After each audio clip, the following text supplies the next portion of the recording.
களங்கிடும் மகனே வருவாயா, இயேசு அழைக்கின்றார். கண்ணீர் துடைப்பார், மார்போடு சேர்ப்பார், மாறாது அன்பு நம் இயேசு. கண்ணீர் துடைப்பார், மார்போடு சேர்ப்பார், மாறாது அன்பு நம் இயேசு. களங்கிடும் மகனே வருவாயா, இயேசு அழைக்கின்றார்.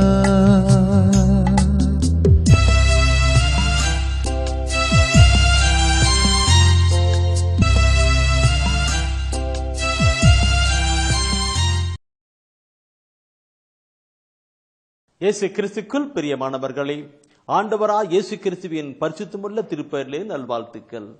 இந்த விடுதலை நிகழ்ச்சி வழியாக உங்களை சந்திப்பதிலே நான் மிகுந்த மகிழ்ச்சி அடைகின்றேன். பிரியமானவர்களே, ஆண்டுடைய வார்த்தையை கேட்பதற்காக நீங்கள் அவளோடு கூட அமர்ந்திருக்கிறீர்கள். அநேக சகோதர சகோதரிகள் பேசுகிற தொடர்பு கொள்கிற பொழுது அவர் சொல்வார்கள், உங்கள் செய்தியை நாங்கள் அவளோடு கூட பார்க்கிறோம், தவறாமல் பார்க்கிறோம், நீங்கள் கொடுக்கிற செய்தியெல்லாம் குறித்து வைக்கிறோம் என்று பல கருத்துக்களை சொல்லுகின்றார்கள். ஆண்டவருக்கு நான் நன்றி செலுத்துகிறேன். நீங்கள் மட்டுமல்ல, எல்லா மக்களும் கேட்கணும், இறைவசன வார்த்தைகளை கேட்கணும். எல்லா மக்களும் இறைவசன வார்த்தைகளை கேட்கணும், பயன்படுத்தி கொள்ளணும். அதற்காகத்தான் இந்த தொலைக்காட்சி ஊழியம். ஆண்டவர் சொல்லுகின்றார், இறையேசப்பட்ட நற்செய்தி எல்லா இனத்தார்க்கும் எல்லா மக்களுக்கும் உலகமெங்கும் அறிவிக்கப்பட வேண்டும் என்று. அதற்காகத்தான் இந்த அமைப்பு. எனவே எல்லா மக்களும் கேட்பதற்காக நீங்கள் ஜெபியுங்கள். உங்கள் ஜெபங்களிலே எல்லா மக்களும் கேட்டு பயன்பெற வேண்டும் என்று ஜெபியுங்கள். இப்பொழுதும் ஆண்டவர் தருகின்ற செய்தியை நாம் கேட்கலாம், ஒப்புக்கொடுக்கலாம். அன்பின் ஆண்டவரே, இந்த மாலை வேலை காயும் கூடான கூடி தோத்திரங்களும் துதிகளும் ஆராதனைகள் எடுக்கிறோம். ஆண்டவரே, எங்களுக்காக விண்ணகத்திலிருந்து மன்னகம் வந்தவரே, எங்களுக்காக கல்வாரி மேலே கச்சடிப்பட்டு காயப்பட்டு ரத்தம் ஜீவனை கொடுத்தவரே, எங்களுக்காக மரித்து உயிர்த்து வாழ்ந்து கொண்டிருக்கிறவரே, எங்களோடு கூட நீர் பேசும். வாழ்வளிக்கின்ற வார்த்தை எங்களுக்கு தாரும், நிலை வாழ்வதிருந்த வார்த்தை எங்களுக்கு தாரும். உங்களுடைய வார்த்தை எங்களுக்கு நல்வாழ்வை அளிப்பதாக. ஆண்டவரே, நீர் பேசும். உங்களுடைய பிள்ளைகள், உங்களுடைய மக்கள் நாங்கள் கேட்கிறோம். ஆமீன், ஆமீன். பிரியமானவர்களே, இப்பொழுது தூய ஆவியானவர் உணர்த்திய ஒரு கருத்தை தான் உங்களோடு கூட இப்பொழுது நான் பகிர்ந்து கொள்ள விரும்புகிறேன். தூய ஆவியானவர் இப்பொழுது உணர்த்தியதான். சென்ற நாட்களிலே இதோ விரைவாக வருகிறேன் என்கிற ஒரு செய்தியை நாம் கேட்டோம். 2 வாரமும் அதே செய்தி கேட்டோம், அவருடைய தொடர்ச்சியாக கேட்டிருந்தோம். ஏனெனில் அந்த தூயான் உணர்த்தப்பட்டனாலே அது கொடுக்கப்பட வேண்டும் என்றனாலே அந்த செய்தி அப்படியே 2 வாரமாக கொடுத்தோம். அந்த செய்தியை கொடுக்கிற பொழுது நான் அழுது விட்டேன்.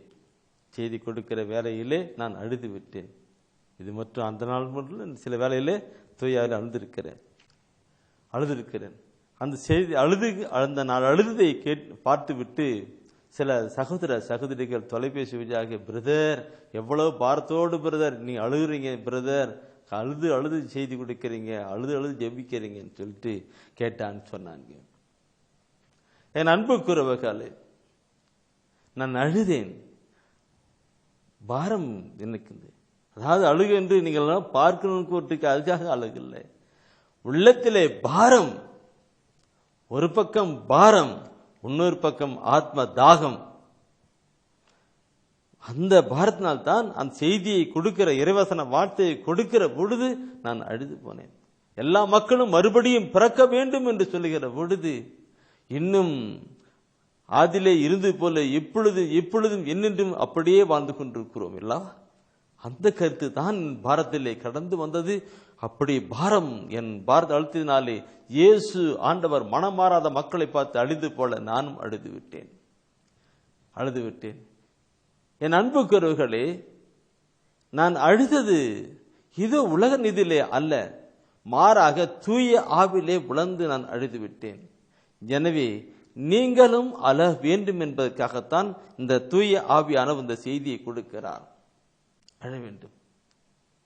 ஜெப ஆவியின் அபிஷேகத்தை குறித்து இந்த நாளில் நாம் சிந்திக்க இருக்கிறோம். ஜெப ஆவியின் அபிஷேகத்தை குறித்து நாம் சிந்திக்க இருக்கிறோம், தியானிக்க இருக்கிறோம். இறை வசன வார்த்தைகள் எப்படி சொல்லுகிறது என்பதை எல்லாம் நாம் சிந்திக்க இருக்கிறோம். எல்லாம் குறிச்சுக்கிடுங்க, படியுங்க, நாம் ஜெபத்தோடு கூட கடந்து போகலாம். பிரியமானவர்களே, ஆண்டவருடைய கண்கள் இந்த பூமியெல்லாம் நோக்கி பார்க்கிறது, எல்லா மக்களையும் பார்க்கிறது. ஆண்டவருடைய கண்கள் நம்ம எல்லோரையும் பார்க்கிறது. அதை குறித்து நான் ஏற்கனவே செய்தி கொடுத்திருப்பேன். ஆண்டவருடைய கண்கள் பார்க்கிறது, எல்லாரையும் பார்த்து கொண்டிருக்கிறது. யார் என்ன செய்து கொண்டிருக்கிறாள், என்ன எப்படியெல்லாம் வாழ்ந்து கொண்டிருக்கிறார்கள், செயல்பட்டு கொண்டிருப்ப எல்லாவற்றையும் ஆண்டவருடைய கண்கள் பார்த்து கொண்டிருக்கிறது. அந்த ஆண்டவருடைய கண்கள் மறைவாய் ஒன்றுமே இல்லை. அவர் ஒவ்வொன்றையும் பார்க்கிறார். உள்ளத்தின் எண்ணங்களையும் பார்க்கிறார், சிந்தனைகளையும் பார்க்கிறார், அவருடைய ஒவ்வொரு முனைகளையும் பார்க்கிறார். நாம் எல்லா நிலையும் பார்க்கிறார். அவர் பார்க்கிற பொழுது அவருடைய ஒரு ஏக்கம் இருக்கின்றது, ஆண்டவருக்கு ஒரு ஏக்கம் இருக்கின்றது. அந்த ஏக்கம் எப்படிப்பட்ட ஏக்கம் என்று பார்ப்போம் என்றால், பிரியமானவர்களே, எசேக்கியேல் ஆகமத்திலே 22ஆம் அதிகாரத்திலே 30வது வசனத்திலே நாம் பார்க்கிறோம். அதில் அவர் குறிப்பிடுகிறார். எப்படி குறிப்பிடுகிறார் என்று பாருங்கள் பிரியமானவர்களே. எனக்கும் இந்நாட்டு மக்களுக்கும் இடையே, எனக்கும் இந்த நாட்டு மக்களுக்கும் இடையே ஒரு சுவரை எழுப்பி அதன் மூலம் நான் இந்நாட்டு மக்களை அழிக்காதபடி தடுப்பவன் ஒருவனை அவர்களிடையே தேடினேன். ஆயினும் யாரும் கிட்டவில்லை என்று பார்க்கணும். கருத்துக்களை பார்க்கணும். எனக்கும் இந்த நாட்டு மக்களுக்கும் இடையே ஒரு சுவரை எழுப்பி இந்த நாட்டு மக்களை அழிக்க கூடாதபடி தடுக்கக்கூடிய ஒருவனை நான் தேடினேன், ஒருவனும் கிட்டவில்லை, ஒருவரும் கிடைக்கப்படவில்லை என்று. இந்த செய்தியை நான் புத்தகத்திலே வெளியிட்டிருக்கிறேன். ஒருவரை தேடினேன் என்று ஒரு புத்தகத்தில் கடந்த மாதத்திலே நான் செய்தி கொடுத்திருக்கிறேன். அதை படித்த ஒரு சகோதரன் என்கிட்ட சொன்னார், இன்றைக்கு நாங்கெல்லாம் இருக்கிறோமேன்னு சொன்னேன். நாங்கெல்லாம் இருக்கிறோம், இன்னும் எதுக்கு இருக்கிற பார்க்கிறோம். பிரியமானவர்களே, ஆண்டவர் தேடுவது என்ன கருத்து பாருங்க. எனக்கும் இந்த நாட்டு மக்களுக்கும் இடையே தடுப்பை சுவரை போல இருந்து மண்டாடக்கூடியவன். என்ன அர்த்தம்? பாவம் அக்கிரமங்கள் நிறைஞ்சு போனது, ஆண்டுடைய கோபாக்கினை கடந்து வருகிறது. அந்த வேலையிலே ஆண்டவரிடம், ஆண்டவரே பொறுங்க, மன்னிங்க, இரக்கம் பாட்டுங்க என்று சொல்லி மண்டாடக்கூடிய ஒருவனை தேடினேன் என்று தான் அங்கே பார்க்கிறோம். பிரியமானவர்களை பார்க்கிறோம். இதிலே பார்க்கிற பொழுது முதலாவது நான் கொண்டு வருவது என்ன பாரும், ஆபிரகாமை கொண்டு வருகிறேன். ஆபிரகாம் கடவுளால் தேர்ந்து கொள்ளப்பட்ட மனிதன். ஆபிரகாம் தேர்ந்து கொள்ளப்பட்ட மனிதன். அப்போ கடவுளுக்குள்ளான நிலை அவருக்குள்ளாக கடந்து வந்து கொண்டிருக்கிறது. தூய ஆவின் இயல்புகள் அவருக்குள் வந்து கொண்டிருக்கிறது. எனவே அவருடைய நடைமுறை வாழ்க்கை செயல்பாடுகள் என்னெல்லாம் ஒரு வித்தியாசமாக ஒரு ஆழமுள்ளதாக போயிட்டுக் கொண்டிருக்கும். சோதோம் குமர பட்டணம் இருக்கின்றது. சோதோம் குமர பட்டணம் பாவத்தினை மிதமிஞ்சி போய் கொண்டிருக்கிற நிலை. தயவுசெய்து நீங்க குறிச்சுக்கிடுங்க, நான் சொல்ற வசனம் மட்டும் படிச்சா நீங்க பார்த்தா போதும். தொடக்க நூலை பார்க்கிற பொழுது பிரியமானவர்களே, 18ஆம் அதிகாரம் 20 முதல் 32 வசனத்தை நீங்க குறிச்சு வச்சுக்கிட்டு அப்புறமா படிச்சு பாருங்க. அதுல ஆபிரகாம் எப்படி எல்லாம் செயல்பட்டு மன்றாடுகிறான். சோதோம் குமர பட்டணம் மிக பாவத்துக்குள் நிலை உச்சகட்டம் போய்விட்டது. இந்த நிலை ஆண்டவருக்கு தெரிகிறது. அப்ப ஆண்டவருக்கு தெரிகின்ற பொழுது அங்கே அவர் என்ன பண்றார்? 18ஆம் அதிகாரத்தில் 20ஆம் வசனத்தை பாருங்கள். அங்கே கடவுள் அங்கே சொல்லுகின்ற வார்த்தை ஆபிரகாமிடம் சொல்லுகிறதை பார்ப்போம். ஆண்டவர் ஆபிரகாமை நோக்கி சோதோம் குமோராவுக்கு எதிராக பெரும் கண்டன குரல் எழும்பியுள்ளது, அவற்றின் பாவம் மிகவும் கொடியது. பாருங்கள் எப்படி மெருகப்பட்டிருக்கு. அதனால் தான் அழிக்க போகிறேன் முன்ன சொன்ன பார்த்தீங்களா? எனக்கு அப்போ ஒன்றுக்கு உடனே அந்த ஆபிரகாம் பார்க்கணும். அப்படி ஆபிரகாம், ஆண்டவரே, அந்த நாட்டில் சோதோமுக்கு ஒரு பட்டணத்துல எல்லாருமே மோசமானவங்களா இருப்பாங்களா? எல்லாரும் மோசமான இருப்பாங்களா? ஒரு 50 பேர் நல்லவங்க இருக்க மாட்டாங்க. அப்ப ஆண்டவர் சொல்லுகிறார் 50 பேர் இருந்தா கூட நான் அழிக்க மாட்டேன்பான்னு சொல்றார். அழிக்க மாட்டேன். 50 பேர் சிந்திக்கணும் பிரிமானவர்களே. 50 பேர் இருந்தா கூட அப்படி வீட்டுக்கு ஒரு ஆண்டவரே கேட்க ஆரம்பிச்சு விட்டேன், இன்னும் கேட்கிறேன். ஒருவேளை 50 பேர் இல்ல, ஒரு 5 பேர் கம்மியா இருக்கு, ஒரு 45 பேர் 45 பேர் இருந்தா கூட தம்பி அழைக்க மாட்டான்பா. ஆண்டவர் சொல்லுகிறார், இரக்கமுள்ள கடவுள் சொல்லுகிறார் 45 பேர் தான் அழைக்க மாட்டேன்னு. அப்படியே ஒன்று ஒன்றா கேட்டு கேட்டு கேட்டு வருது. நீங்க படிச்சு பாருங்க அந்த ஆபிரகாம் எப்படி ஆண்டவரிடம் மன்றாடி இருக்கிறார் என்று. அதெல்லாம் முதல்ல பைபிளை படிக்கிற பொழுது, ஆரம்ப தொடக்க காலத்தில் அந்த பைபிளை படிக்கிற பொழுது அப்படியே ஐயோ ஆபிரகாம் இப்படிப்பட்ட ஒரு மனிதரா என்று, இவ்வளவு நல்ல மனிதர். அவர் அப்படியே பேசி பேசி கேட்டு அந்த ஒவ்வொன்றுக்கும் 50ல இருந்து 45 45 40 அப்படி ஒவ்வொன்று கேட்டு வருகிற பொழுது அவர் என்ன தன்னைத்தானே தாழ்த்தி எந்த அளவுக்கு கேட்டிருக்கிறாரோ அந்த அளவுக்கு கேட்டிருக்கிறார். சரி, கடைசி பாருங்க அந்த 30வது அந்த கேட்கிறார், ஆண்டவரே ஒருவேளை அங்க 10 பேர் தான் அங்க இருக்கிறான்னு வச்சுக்கல, அப்ப என்ன பண்ணுவீங்க கேட்கிறார். எல்லாரும் மோசம், ஒரு 10 பேர் நல்லவங்களா இருக்க மாட்டாங்களா, ஒரு 10 பேர் நல்லவங்களா இருக்க மாட்டாங்களா அப்படின்ட்டு அந்த ஆபிரகாம் கேட்கிறார். அப்ப ஆபிரகாம் கேட்கிற போது 10 பேர் அழிச்சிருவீங்களா, அவங்களோட நல்லவங்களோட கெட்டவங்களோட நல்லவங்களும் சேர்த்து அழிச்சிருவீங்களா, கெட்டவங்களோட நல்லவன் சேர்த்து அழிச்சிடான்னு ரொம்ப இருக்கும் கேட்கிறார். அப்போ 30வது வசனத்தை பாருங்கள், அதுல 32வது வசனத்தை பாருங்கள். அந்த 20ல இருந்து 32வது கடைசி வசனம் 32வது வசனம் பாருங்க. அதற்கு அவர் என் தலைவரே சினமடைய வேண்டாம், இன்னும் ஒரு தடவை மட்டும் என்னை பேச விடும். எப்படி கேட்கிறார் பாருங்க தலைவரே, ஒரே ஒரு முறைக்கு. ஒருவேளை அங்கு 10 பேர் மட்டும் காணப்பட்டால் என அவர் அந்த 10 பேரை முன்னிட்டு அழிக்க மாட்டேன் என்றார். ஒருவேளை அங்க 10 பேர் தானே, 10 பேர் மட்டும் அனுப்பி விட்டார். அப்படி கேட்டார். 10 பேரு கூட இல்லை பிரியமானவர்களே. எனவே தான் சோதோம் கொமோரா பட்டணம் அழிக்கப்பட்டது. ஆபிரகாம் அப்படி எவ்வளவு தூரம் மன்றாடுகிறார். இந்த நாட்களிலே இந்த உலகத்திலே பார்க்கிற பொழுது பாவம் அக்கிரம் மிதந்து போய் கொண்டிருக்கிறது. ஆண்டவருடைய அழிவின் காலம் நெருங்கொண்டு வருகின்றது. உலகமெல்லாம் நெருப்பினால் அழியக்கூடிய காலகட்டம் வந்து விட்டிருக்கிறது. இந்த காலகட்டத்திலே மன்றாடக்கூடிய ஒருவனை நான் தேடினேன், ஒருவரும் இல்லை என்று அங்கே சொல்லப்பட்டிருக்கிறது. பார்க்கணும், ஆபிரகாம் அப்படியாக மன்றாடுகிறார். சரி, ஆபிரகாம் அடுத்தது நான் வேற ஒருத்தரை கொண்டு வருகிறேன். யார்? மோசே கொண்டு வருகிறேன். மோசையை பார்க்கிற பொழுது பிரியமானவர்களே, மோசேயுடைய காலத்தை பார்க்கும்போது இஸ்ரேல் மக்களையும் எகிப்தின் அடிமைத்தனத்தில் மீட்டுக் கொண்டு வந்தவர் தான் மோசே. ஆனால் இஸ்ரேல் மக்கள் சில வேளையில் நல்லா இருப்பார்கள், சில வேளையில் போய்விட்டுவார்கள், அப்படி இப்படி இருப்பார்கள். சில வேளையில் நல்லா பேசுவார்கள், நல்லா இருப்பாங்க, கும்பிடுவாங்க, அப்புறமா முறுமுறுப்பார்கள், அப்புறம் திட்டுவார்கள். இப்படி எல்லாம் நடக்கின்ற மக்களா இருந்தார் இஸ்ரேல் மக்கள். அந்த மக்களை வழிநடத்தி போய் கொண்டிருக்கிறார். இஸ்ரேல் மக்களை வழிநடத்தி போய் கொண்டிருக்கிறார். மோசே வழிநடத்தி போகும் பொழுது அவருக்கு எவ்வளவுதான் பிரச்சனை இருந்திருக்கும் என்று சொல்ல முடியாது. விடுதலை பயணம் அப்படியே படிச்சு போகும்போது பயங்கரமா இருக்கும். அந்த விடுதலை பயணத்திலே 32ஆம் அதிகாரத்திலே பார்க்கிற பொழுது 32ஆம் அதிகாரத்திலே பார்க்கிற பொழுது 9, 10 வசனத்தை நீ பார்க்கணும். அதுல 9வது வசனத்தை தயவு செய்து எடுத்து படித்து பாருங்கள். அந்த மோசே அந்த கடவுளிடம் எப்படி எல்லாம் சொல்லி கேட்கின்றார் பார்க்கணும். ஆண்டவர் மோசேயிடம் மக்களை எனக்கு தெரியும். இந்த மக்களை ஆண்டவர் சொல்றார், இந்த மக்களை எனக்கு தெரியும். மோசமானவர்கள், எப்ப பார் முறுமுணுத்தில் இருப்பார்கள். நல்லது வந்தா ஓகே பண்ணுவார்கள், கெட்டது வந்தா அப்படி பண்ணுவார்கள். நல்லது வணங்கா கழுத்துள்ள மக்கள் அவர்கள், வணங்கா கழுத்துள்ள மக்கள் அவர்கள்.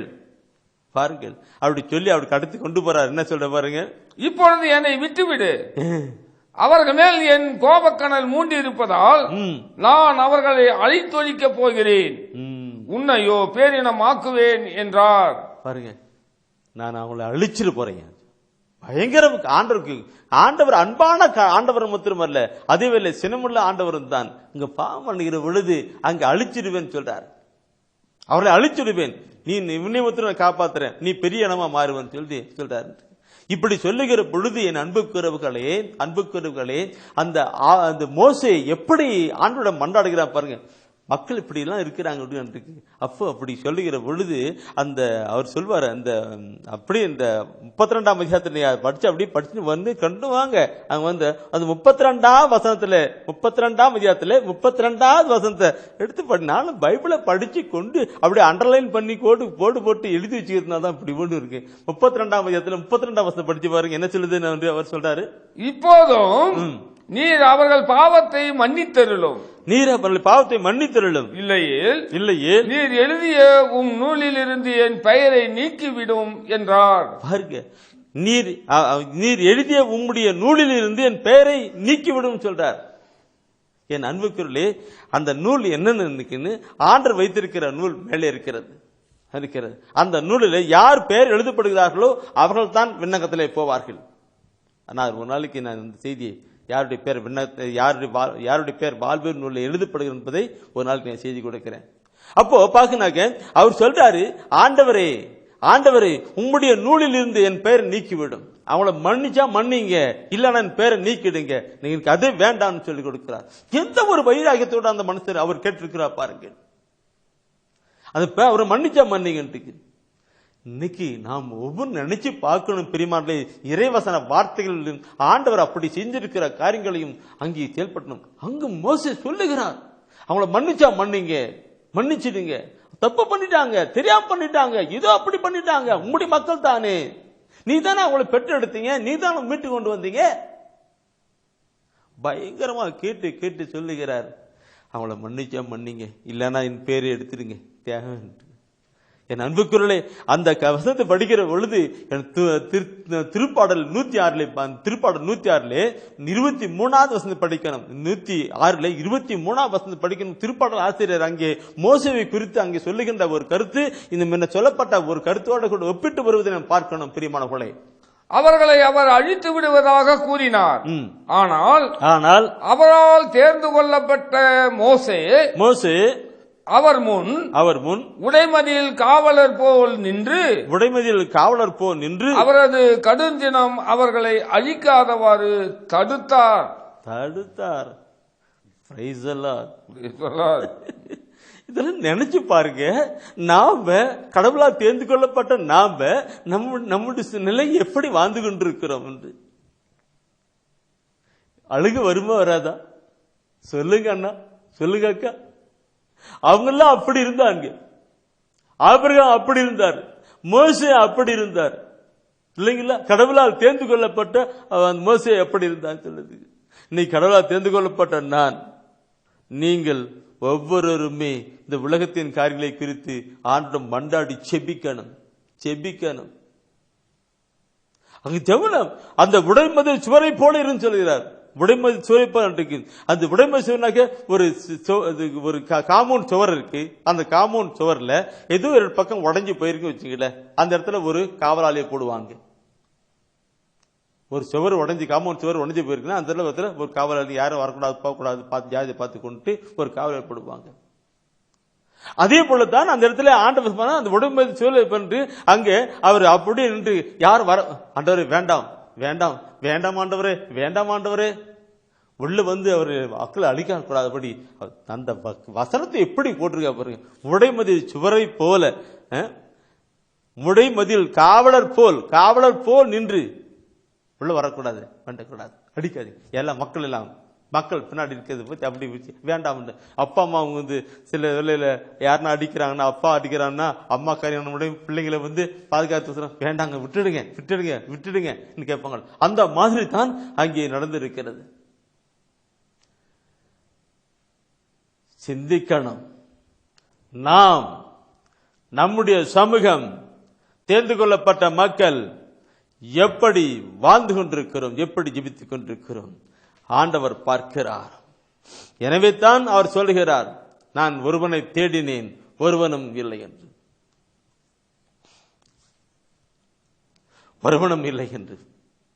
தேர்ந்து கொள்ளப்பட்ட மக்கள் அப்படி. இஸ்ரேல் மக்களை ஈத் நாட்டில் கொண்டு வருகின்ற அந்த மோசே எப்படியெல்லாம் செய்தார், எப்படியெல்லாம் செய்து கொண்டிருக்கிறார் என்று பார்க்கிற பொழுது என்று ஆண்டவருக்காக அர்ப்பணம் பண்ணிருக்கிறவர்களோ ஒருவன் நினைக்கலாம், மீட்பின் பாதிரிவர் நினைக்கிறார். நமக்கு ஒரு தெரிந்து கொள்ளப்பட்டனாக நம்முடைய மக்கள், நம்முடைய ஜனங்கள், நம்முடைய ஒவ்வொருவருக்காக பாரத்தோடு கூட ஜெபிக்கிறவர்களாய் கடந்து வரணும். அதோடு கூட நான் அடுத்த வார்த்தையை கொண்டு வருகிறேன். அவர்தான் மிக முக்கியமானவர். ஆண்டவராய் இயேசு கிறிஸ்து. ஆண்டவராய் இயேசு கிறிஸ்து. அந்த ஆண்டவராய் இயேசு கிறிஸ்து நான் கொண்டு வருகிறேன். பரிமாணமல்ல, ஆண்டவராய் இயேசு கிறிஸ்து அவருடைய தன் வாழ்க்கையிலே அனுபவிக்க பாடுகளை கொண்டு வருகிறாங்க. அநேக அற்புதம் செய்த அந்த இயேசுவை, நல்வழி காட்டிய இயேசுவை எதிர்மறையாளர்கள் அடிக்கிறார்கள், துன்புறுத்துகிறார்கள், கடைசியிலே சிலுவிலே அறைகிறார்கள். சிலுவிலே தொங்கிக் கொண்டிருக்கிற என் இயேசு, கை விரித்து அவர் தொங்கிக் கொண்டிருக்கிற இயேசு தந்தையை நோக்கி அவர் சொல்லுகிறார், தந்தையே, இவர்கள் செய்வது என்னதென்று தெரியாமல் செய்கிறார்கள், இவர்களை மன்னியும் என்று சொன்னார். தந்தையே, கையை விரட்டி தடுப்பு சுவரை போல, அதான் எசேக்கியேல் 22 படிச்சோம் அல்லவா, தடுப்பு சுவரை போல இருந்து மன்றாடக்கூடிய தடுப்பு சுவரை போல இருந்து அவர் மக்களை அறிக்கைப்படி, தந்தையே, இவர்கள் செய்வது என்னதென்று தெரியாமல் செய்கிறார்கள், இவர்களை மன்னியும் என்று சொன்னார். அந்த இயேசுடைய நிலையை பார்க்கணும். எப்படி தந்தை மன்னியும், அடித்தவரை, திட்டினவர்களை, காரித்துப்பினரை, கொடுமைப்படுத்தின எல்லாரையும் பார்த்து அவர் தந்தையை மன்னியும் சொன்னார். இந்த நிலையின் நமக்கு வரணும். நமக்கு வரணும் என்றால் நம்முடைய வாழ்க்கையிலே என் அன்புக்குள் நான் சொல்லுகின்ற ஒரு கருத்தை நீ சிந்திக்கணும். இன்னைக்கு நமக்கு விரோதமாக, நம்முடைய தனிப்பட்ட வாழ்க்கைக்கு விரோதமாக யாராவது குற்றம் பேசியிருக்கலாம், குறை பேசியிருக்கலாம், திட்டிருக்கலாம், துன்பப்படுத்தியிருக்கலாம். ஆனாலும் கூட நாம் மன்னிக்கணும். அந்த கிறிஸ்து இயேசுடைய ஆவியை கொண்டிருக்கிற நாம் நமக்கு துன்புறுத்தினவர்களை, துயரப்படுத்தினவர்களை, வேதனைப்படுத்தினவர்களை மன்னிக்கணும். அப்படி மன்னிக்கிற பொழுதுதான் உண்மையான ஒரு கிறிஸ்துவ ஜீவிதம். உண்மையான ஒரு கிறிஸ்துவ ஜீவிதம்.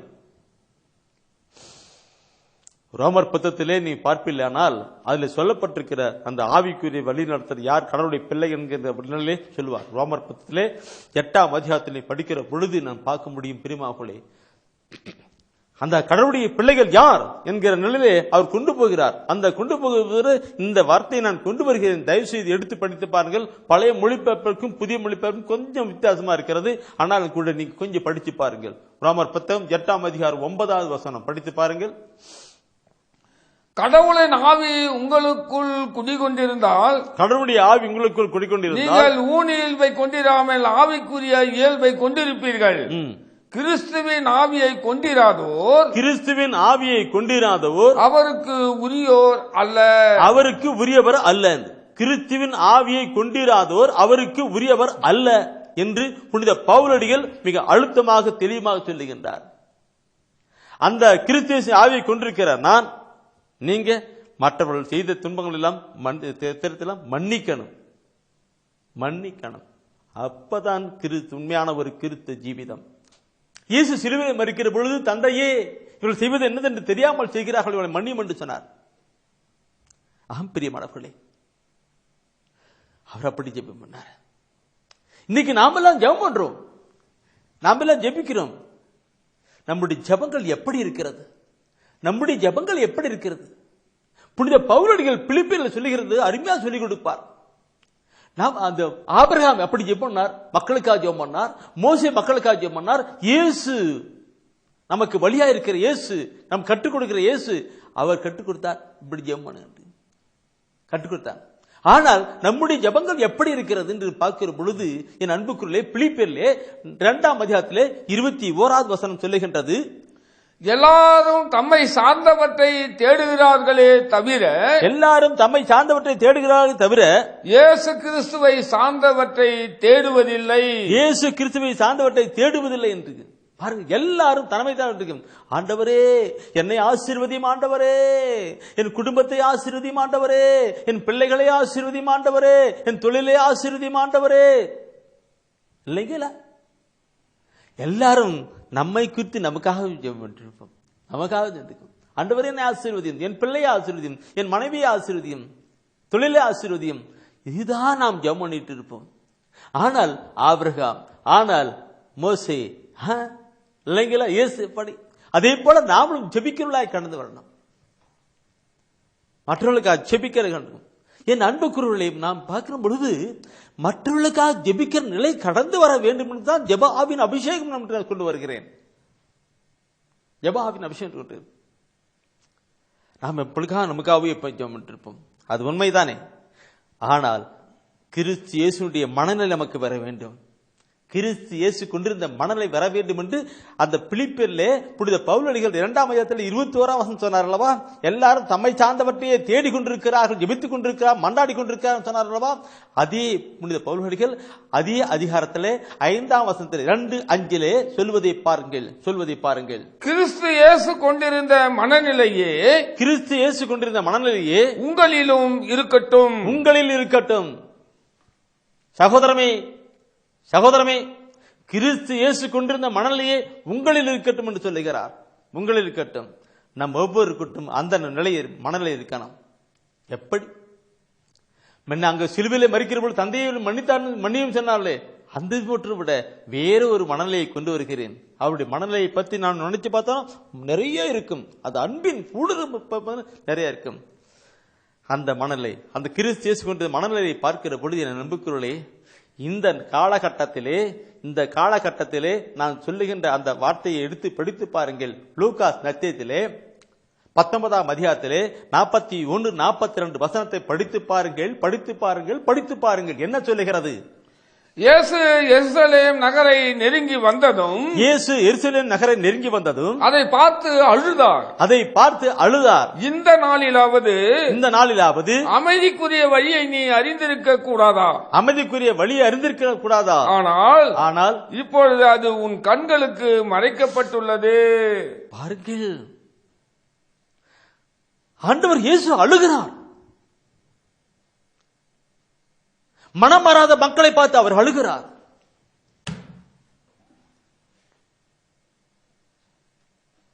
இந்த நாளிலாவது அமைதிக்குரிய வழியை நீ அறிந்திருக்கலாகாதா என்று அவர் மனது அழுகிறார். எத்தனை பாரம் இருந்திருக்கும், எவ்வளவு பாரம் இருக்கும். அதனால் தான் அவர் அழுகிறார், மக்கள் மனம் மாறவில்லை என்று. இன்று அந்த இயேசுடைய ஆவி உங்களுக்குள்ளும் எனக்குள்ளும் இருக்குமானால், அந்த இயேசு அழுது போல நீங்களும் நானும் அழுவோம்.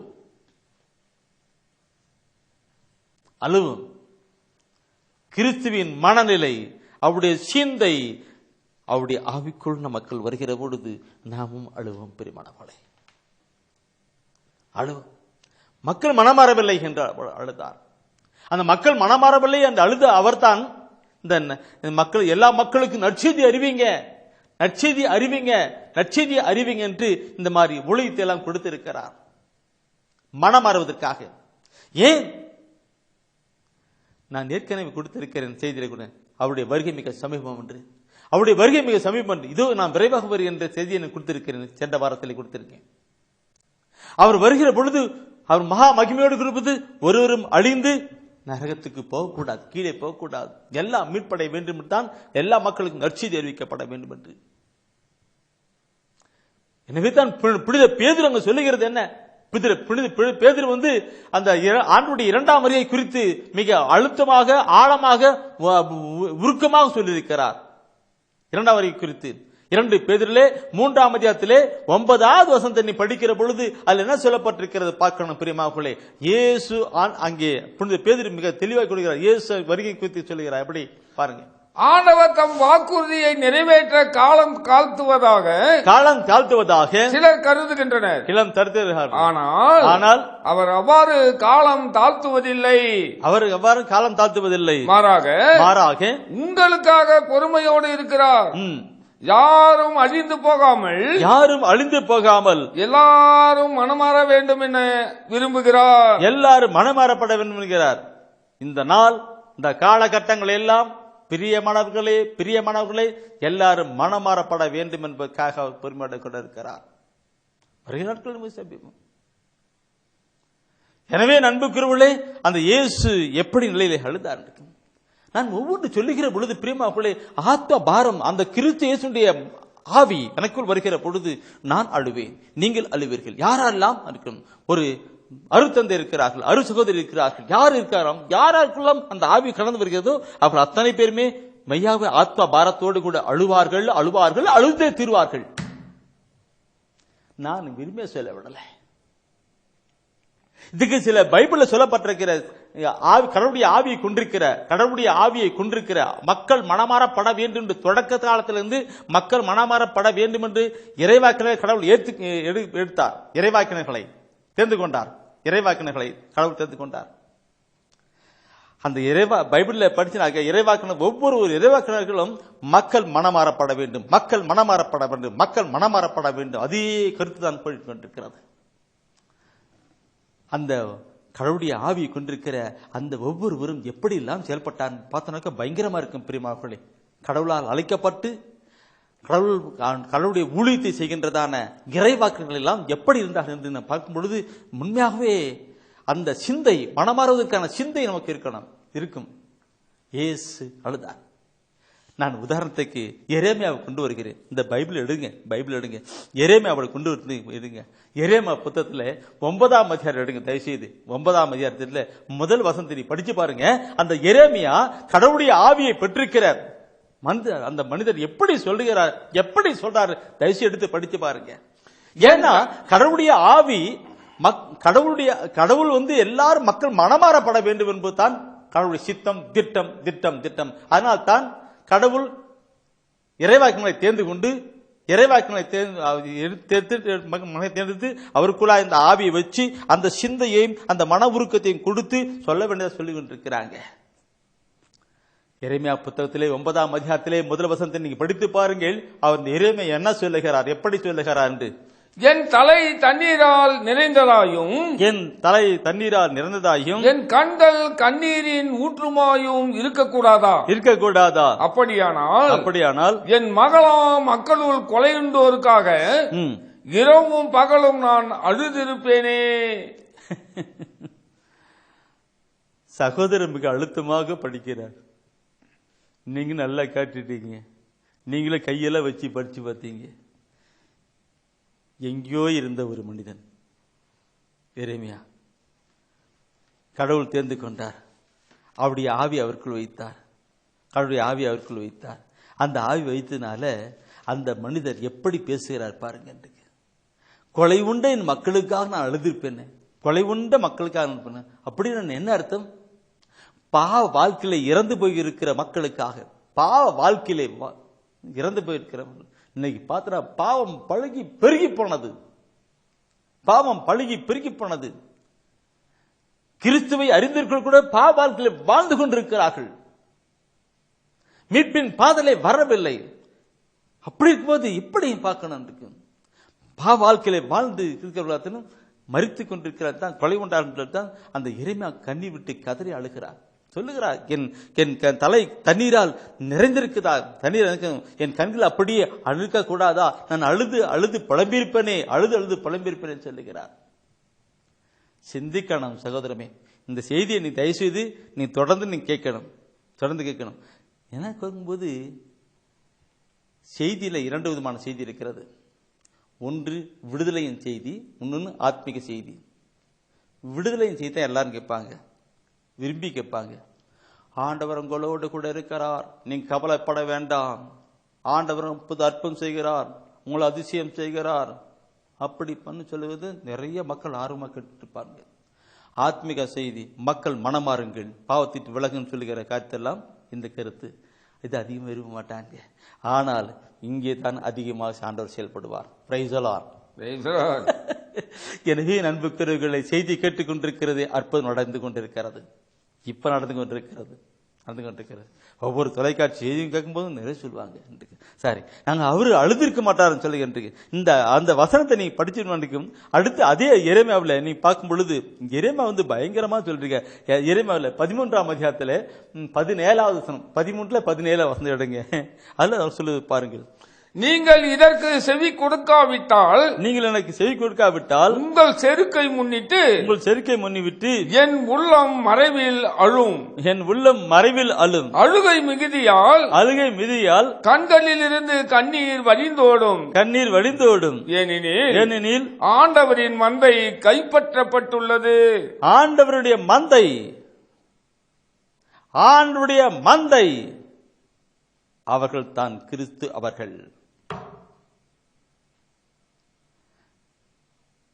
அவர்கள் பாவ வாழ்க்கையிலே கடந்து போகிற பொழுது பிசாசு அவனை பிடித்து விட்டது, அந்த மந்தையை பிடித்து விட்டது என்று அர்த்தம். கர்ஜிக்கும் சிங்கம் போல யாரை விழுங்கலாம் என்று அலைந்திருக்கிற அந்த பொல்லாத பிசாசானவன் வயலை மாற்றி விட்டார்கள். எனவே தானே சொல்ற ஆண்டவரின் மந்தை கைப்பற்றப்பட்டது என்று. இன்னைக்கு பல ரீதியிலே கைப்பற்றப்பட்டிருக்கு ஆண்டவருடைய மந்தை. கிறிஸ்தவ பார்க்கனாக்க உலக வாழ்க்கையில உலக போக்கிலே அங்கே பிசாசானவன் கவர்ச்சி பண்ணி இழுத்து கொண்டிருக்கிறான். கவர்ச்சி பண்ணி அவங்கள ஒவ்வொரு இழுத்து கொண்டிருக்கிறான். உண்மையான ஜீவிதம் இல்லை, ஆத்மீய ஜீவன் கிடையாது. ஆண்டு மகா மகிமையோடு வருகிற பொழுது அங்கே பார்க்கிறது எப்படி இருக்கும்? எளிமையா எல்லாம் சிந்தித்தான் பார்த்துத்தான் அவர் எழுகிறார்.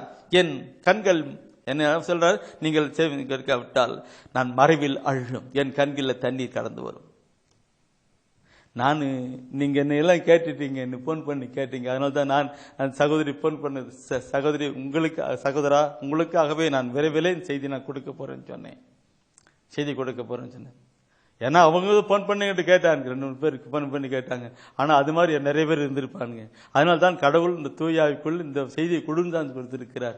நீ மாத்திரம் அழாத, எல்லாரும் அளவை, எல்லாரும் ஆத்த பாரத்தோடு வரணும், கடந்து வரணும், அதுக்காக செய்யும் சொல்லிதான் இந்த ஆய்வு கொடுத்திருக்கிறார். அப்படி அழுதால் என்ன வரும் என்பதை நான் பின்னாடி சொல்லுகிறேன். அடுத்த ஒரு செய்தியில பின்னாடி சொல்லுகிறேன். நல்லா கவர்மெண்ட் வாங்க. இப்ப வாங்க, நீங்கள் இதற்கு செவிகூடாவிட்டால் மறைவில் அழும், என் கண்ணீர் வடிந்தோடும் என்று மந்தைகள் எல்லாம் கைப்பட்டு விட்டது என்பதற்காக சொல்கிறார். மந்தைகள் ஆண்டவரை மேய்ப்பன் அவருடைய மந்தைகளாக இருக்கிற கிறிஸ்துவ தான். என் அன்பு குரலை பார்க்கணும். இந்த அழகான தந்திரமான காரியங்களில் பலவிதமான பழக்க வழக்கத்தை கொண்டு வருகிறார். இன்னைக்கு பார்த்தனாக்க இன்னைக்கு பாகரமான நிலையிலே மதுபானங்கள் எல்லாம் மிருக சண்டை சித்தனலாம் இப்படி கொண்டு பெருளாத பேசாம அதெல்லாம் கவர்ச்சி பண்ணி இழுத்துட்டு போயிட்டே இருக்கிறான். பாரப்படுகிறேன். நான் ஒவ்வொருத்தையும் கொண்டு வந்து அந்த எரேமியா அழுது போல இருக்கணும். இப்பொழுதும் நாம் ஒப்புக்கெடுக்கலாம், பிரியமானவர்களை ஒப்புக்கெடுக்கலாம். நான் கண்ணீரோடு கூட நான் கொண்டு வருவது நம்முடைய வாழ்க்கை, நம்முடைய செயல்கள் எப்படி இருக்கின்றிருக்கும், நம்முடைய வாழ்க்கை இருக்கும். ஆத்மீகத்திலே கடந்து வரணும். நாம் ஜெபிக்கிறோம், நமக்காக நாம் வந்து ஜெபித்துக் கொண்டிருக்கிறோம். இல்ல சகோதரமே, இல்ல. நாம் இதற்காக ஆண்டவருடைய சிந்தையை கொண்டு அவருக்காக நாம் ஜெபிப்போம் என்றால் அவர் நமக்காக காரியத்தெல்லாம் அவர் செய்து விடுவார். முதலாவது கடவுளையும் கடவுளுடைய அரசையும் அதற்கு ஏற்படுத்தி தேடு. முதலாவது கடவுளையும் கடவுளுடைய அரசையும் அதற்குரிய ஏற்படுத்தி தேடு. மற்றதெல்லாம் உனக்கு சேர்த்து கொடுக்கப்படும். மற்றதெல்லாம் என்ன உண்போம், எதை விடுப்போம், எதை குடிப்போம், நீ கவலைப்படவில்லை, எல்லாம் உனக்கு சேர்த்து கொடுப்பார்னு இருக்கும். நாம் அப்படியாய் கடந்து வரணும். ஜெபிப்போம். இயேசு கிறிஸ்துவுக்கு பிரியமானவர்களே, ஜெப ஆவியின் அபிஷேகத்திற்காக ஜெபிப்போம். மனம் மாறாத மக்களை பார்த்து இயேசு அழுதார், எரேமியா அழுதார், மோசேயே அழுதார். இதோ இந்த நாட்களிலே நாம் அநேக மக்களை சமுதாயத்திலே காண்கிறோம். தம்மை சார்ந்தவற்றை தேடாமல் மற்றவர்களை குறித்த காரியத்திலே நாம் தேடுவோம், அவர்களுக்காக மன்றாடுவோம். இயேசு கொண்டிருந்த மனநிலையே நம்மில் இருக்கும்படியாக இந்த ஒரு நாளிலே நாம் ஜெபிப்போம்.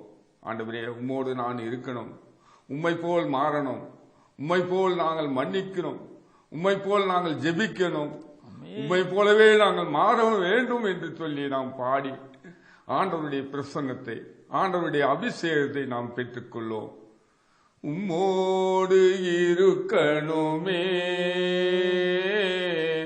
ஐயா, உம்மை போல் மாறணுமே, உம்மோடு இருக்கணுமே ஐயா உம்மை போல் மாறணுமே. உலகின் ஒளியாய் மலை மேல் அமர்ந்து வெளிச்சம் கொடுக்கணுமே. ஐயா வெளிச்சம் கொடுக்கணுமே. உம்மோடு இருக்கணுமே. ஐயா உம்மை போல் மாறணுமே. ஆத்மபார உருக்கத்தோடு அழுது புலம்பணுமே.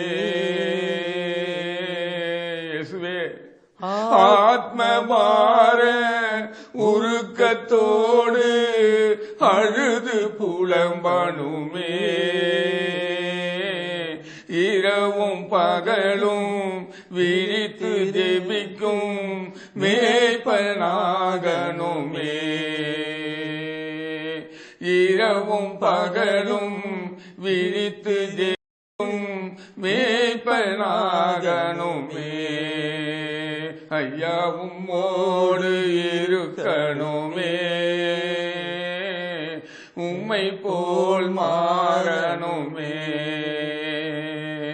உம்மோடு இருக்கணுமே. ஐயா உம்மை போல் மாறணுமே. கரங்கூப்பி ஜெபிப்போம். அன்பு ஆண்டவரே, உம்மோடு நாங்கள் இருக்கணும் ஆண்டவரே. உம்மை பிரியாமல் நாங்கள் இருக்கணும் ஆண்டவரே. உம்மை போல் நாங்கள் ஜெபிக்கணும் ஆண்டவரே. ஆண்டவரே, உம்மை போல் நாங்கள் மாறணும் ஆண்டவரே. சமுதாயத்திலே நடக்கிற எல்லா பாவ அக்கிரங்களை குறித்து நாங்கள் ஆண்டவரே அழ வேண்டும் ஆண்டவரே. ஒப்பு கொடுக்கிறோம் ஆண்டவரே. எங்களை முழுதும் அர்ப்பணிக்கிறோம் ஆண்டவரே. உம்முடைய தெய்வ ஆவியினால் ஆண்டவரே, விழித்திருந்து ஜெபிக்கக்கூடிய ஆவியினால் எங்களை நிரப்பி அருளும் ஆண்டவரே. ஆண்டவரே, இதோ இந்த விடுதலை செய்தி கேட்டுக்கொண்டிருக்கிற ஒவ்வொருவரையும் நீர் ஆசீர்வதியும் ஆண்டவரே. ஜெப ஆவியை ஒவ்வொரு மேலும் ஊற்றுவீராக ஆண்டவரே. ஆண்டவரே, தங்களுடைய பிள்ளைகளுக்காக ஆண்டவரே, மற்றவர்களுக்காக, உலக சமுதாயத்தில் நடக்கிற அக்கிரமங்களுக்காக அழுது ஜெபிக்கிற கூட்டத்தை நீர் உருவாக்கும் ஆண்டவரே. ஒப்பு கொடுக்கிறோம் ஆண்டவரே. ஆசீர்வதியும் ஆண்டவரே. ஜெப ஆவியினால் நிரப்புவீராக ஆண்டவரே. அன்று எருசலேம் பட்டணத்தை பார்த்து அழுதீர் ஆண்டவரே. ஆண்டவரே, எங்களுக்கும் அழுகக்கூடிய ஆண்டவரே, மக்களை குறித்து அழுவக்கூடிய ஆண்டவரே, ஜெப ஆவியை ஊற்றும்படியாய் ஜெபிக்கிறோம் ஆண்டவரே. வல்லமையின் ஆவியினால் நிரப்புவீராக ஆண்டவரே. இந்த விடுதலை செய்தி ஆண்டவரே எல்லோருக்கும் ஜெப ஆவியை ஊற்றக்கூடிய செய்தியாக மாறட்டும் ஆண்டவரே. இதை கேட்டுக்கொண்டிருக்கிற ஒவ்வொருவரையும் ஆசீர்வதியும் ஆண்டவரே. ஜெப செய்தியாக மாறட்டும் ஆண்டவரே. ஜெபிக்கக்கூடிய வல்லமையின் செய்தியாக உருவாகட்டும் ஆண்டவரே. ஒப்பு கொடுக்கிறேன்.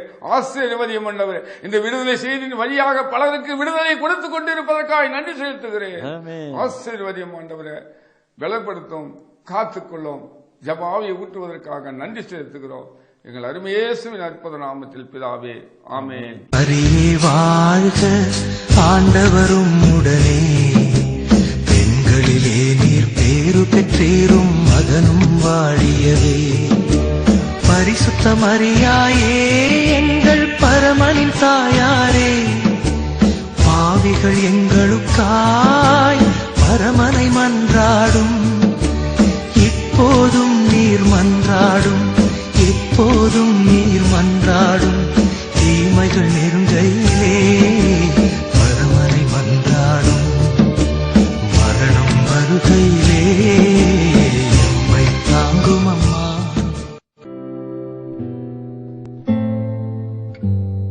தெய்வ ஒளியும் ஒளியும் என்ற மாத இதழ்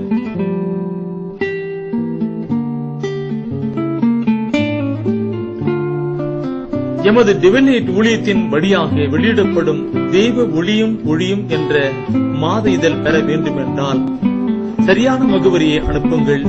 புத்தகங்கள் அனுப்பி வைக்கின்றோம். எங்கள் ஊழியங்களுக்காக ஜீவியுங்கள். ஆண்டவர் உணர்த்துகின்ற காணிக்கையால் தாங்கள்